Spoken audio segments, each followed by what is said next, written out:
السلام علیکم ناظرین، مئی کا مہینہ ختم ہونے سے پہلے ایک ایسا عمل اگر بیوی وہ کام کرے تو اس گھر میں رزق کی تنگی ختم ہو جاتی ہے انشاءاللہ۔ شوہر کے جسم کا وہ کون سا حصہ ہے کہ جس کو اگر بیوی دبائے تو اس گھر میں بے پناہ رزق بارش کی طرح برسے گا؟ اور نبی کریم صلی اللہ علیہ وسلم نے رزق میں اضافے کے لیے کون سا بکمال عمل بتایا کہ جس کو کرتے ہی صحابہ پر رزق کی بارش ہونے لگی؟ یہ تمام باتیں اس ویڈیو میں تفصیل سے شامل کی جائیں گی۔ آپ سے گزارش ہے کہ ویڈیو کو آخر تک ضرور دیکھیں۔ ناظرین، میری آج کی ویڈیو خاص طور پر خواتین کے لیے ہے جو کہ شادی شدہ ہیں۔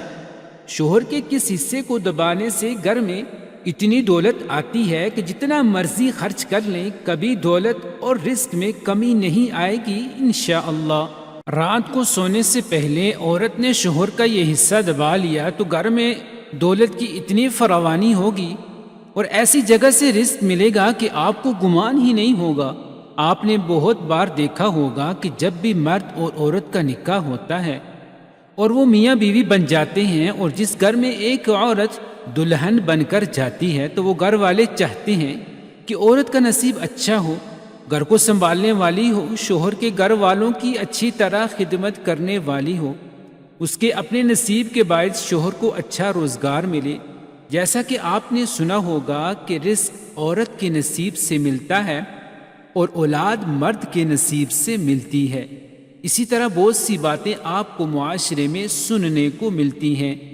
حدیث پاک میں آتا ہے کہ نکاح کے ذریعے رزق تلاش کرو اور عورتوں سے نکاح کرو، کیونکہ یہ عورتیں اللہ تعالیٰ کی طرف سے تمہارے پاس رزق میں برکت لے کر آئیں گی۔ ناظرین، ایک بار ایک آدمی آپ صلی اللہ علیہ وسلم کی خدمت اقدس میں حاضر ہوا اور اپنی تنگ دستی کی شکایت کی اور کہا کہ میں بہت تنگ دست ہوں اور بہت غریب ہوں، میرے پاس کھانے کے لیے کچھ بھی نہیں ہے، میری غربت ہی نہیں جاتی۔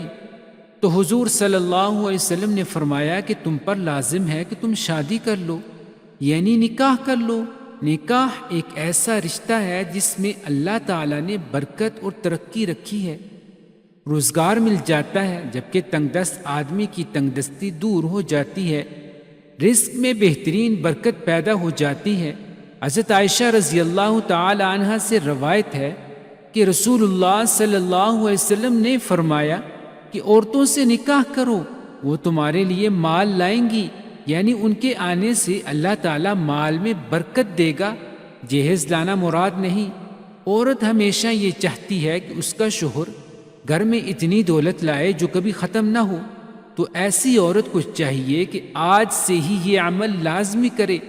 اگر شوہر گھر میں پیسے کم لاتا ہے اور اس کا کام صحیح طریقے سے نہیں چل سکتا، کمائی بہت کم ہے، تو عورت کو چاہیے کہ رات کو اس کے بستر پر بیٹھ جائے اور آرام آرام سے اس کے پاؤں دبانا شروع کر دے۔ جیسے جیسے وہ پاؤں دبائے ویسے ہی یہ پڑھتی رہے، جس میں اللہ رب العزت کے 2 اسم مبارک ہیں جو میں آپ کو بتانے جا رہا ہوں۔ عورت اپنے نرم نرم ہاتھوں سے شوہر کے پاؤں دبائے اور ساتھ ساتھ اس کا ورد کرتی رہے، جو اللہ پاک کے 2 بہترین اسماء مبارکہ ہیں۔ شوہر کے پاؤں دبانے کے ساتھ ساتھ اس کا ورد جاری رکھے۔ محترم بھائیوں اور بہنوں، یہ ایک ایسا عمل ہے جو اللہ پاک کو بہت پسند ہے، کیونکہ میاں بیوی میں محبت ہونا اور ایک دوسرے کی طرف پیار سے دیکھنا گھر میں بہترین رزق اور برکت لے کر آتا ہے۔ ایک اسم مبارک یا غنی جو آپ کے شوہر کے رزق، دولت اور کاروبار میں اضافہ فرما دے گا، شوہر کو مالا مال کر دے گا، جبکہ دوسرے نمبر پر یہ اسم مبارک یا ودودو میاں بیوی کے درمیان آپس میں محبت بڑھانے کے لیے ہے، یعنی اگر میاں بیوی میں کسی وجہ سے ناراضگی پیدا ہو جاتی ہے تو یہ اسم مبارک دونوں میں محبت پیدا کر دے گا۔ تو اس ویڈیو میں بتائے گئے چھوٹے سے وظیفے کی برکت سے میاں بیوی دونوں کے درمیان محبت بھی بڑھ جائے گی اور ان کی دولت میں بھی اضافہ ہوگا، اور اللہ پاک بھی ایسے میاں بیوی کی مدد فرماتا ہے۔ محترم ناظرین، اللہ عز و جل سے دعا ہے اللہ پاک ہمیں دین کی صحیح سمجھ بوجھ عطا فرمائے اور میرا سنانا اور آپ کا سننا قبول و منظور فرمائے، آمین۔